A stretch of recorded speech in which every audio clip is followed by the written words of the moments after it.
The Dark Souls franchise is pretty awesome, but I mean, who doesn't know that at this point? Especially after the release of...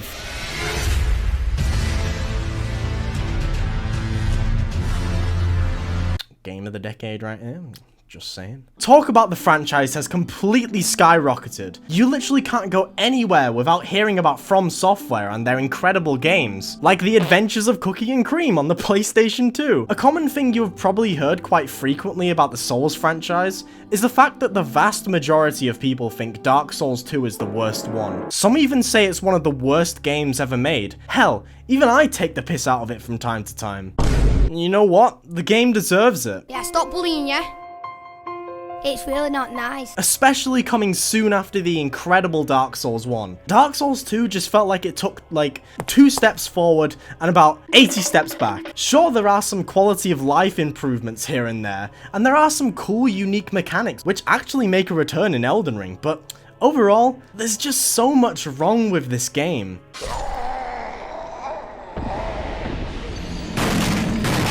Now, a lot of this isn't the developers' fault at all. They had to live up to the expectations of Dark Souls 1 for fuck's sake. That's like trying to make a sequel to Crack. You just can't bloody do it. They definitely used that Dark Souls money to build hype though. The Dark Souls 2 cinematic trailer is unmatched for how cool it is.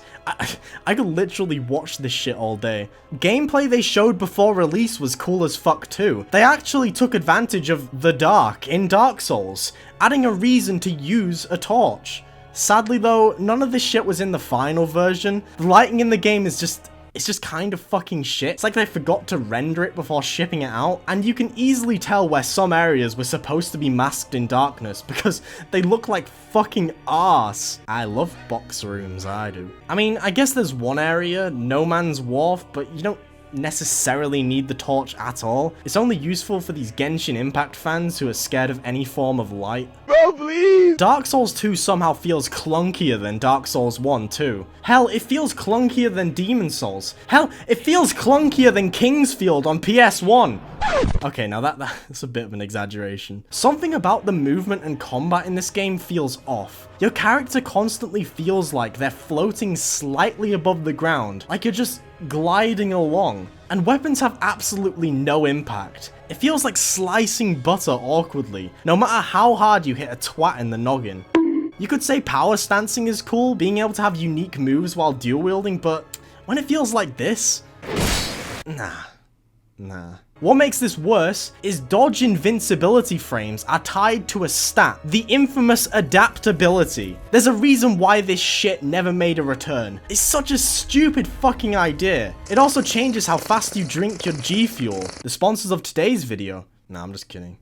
That would have been a great segue though. You're missing out, Mr. G Fuel. You should sponsor me. Give me a flavor. People would love to drink Proxidist mucus G Fuel. Bosses in the game are kind of arse too. From Software games have a habit of making some of the best bosses in video game history, and some of the worst. Jump! But there is usually more good than bad in the games. It's not like that for Dark Souls 2 though. The game is just quantity over quality when it comes to the bosses, and it shows. I'm a piranha. Covetous Demon is stupendous though. Look at this little fella, he's bloody gorgeous. There aren't any offensively bad bosses in this game though, but damn, there are a lot of fucking boring ones.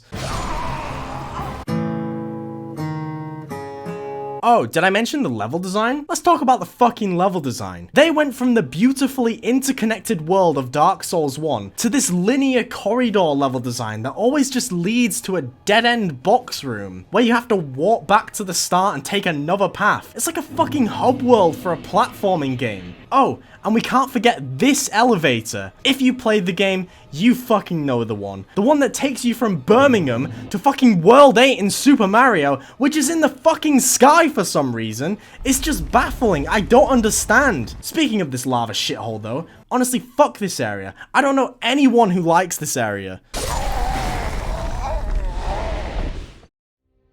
Now, hearing all of this, you probably think, wow, this guy hates Dark Souls 2. Well, here's the thing. I actually do kinda like the game quite a bit, despite all of this, and I'd still much rather play it over shit like The Witcher 3. I hope this statement upsets people. Going from either Dark Souls 3 or Dark Souls 1 to Dark Souls 2 can feel like a genuinely refreshing experience. The game feels unique compared to those two. Despite all of its flaws, it felt like it was trying something new, rather than the fan service galore in Dark Souls 3. The world of Drangleic feels grand. It feels huge. And I think this might be down to the level design, which I just complained about earlier. It feels like you're going to different worlds entirely, rather than the compact feel of Lordran in Dark Souls 1.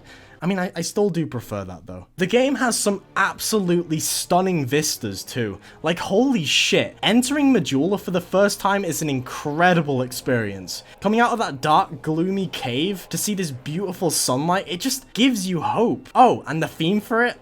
The theme for it. Ooh.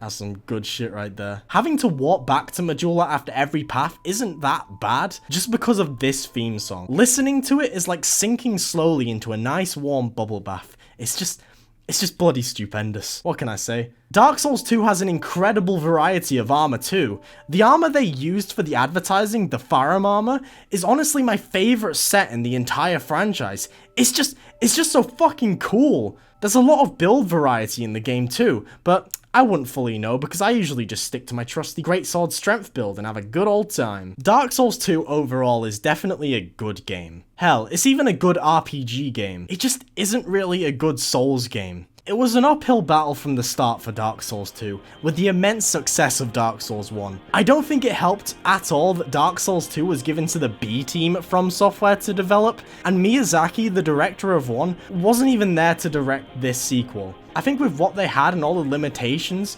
they did a pretty good job. But let's be real, Elden Ring is the true Dark Souls 2. This game's kind of obsolete now.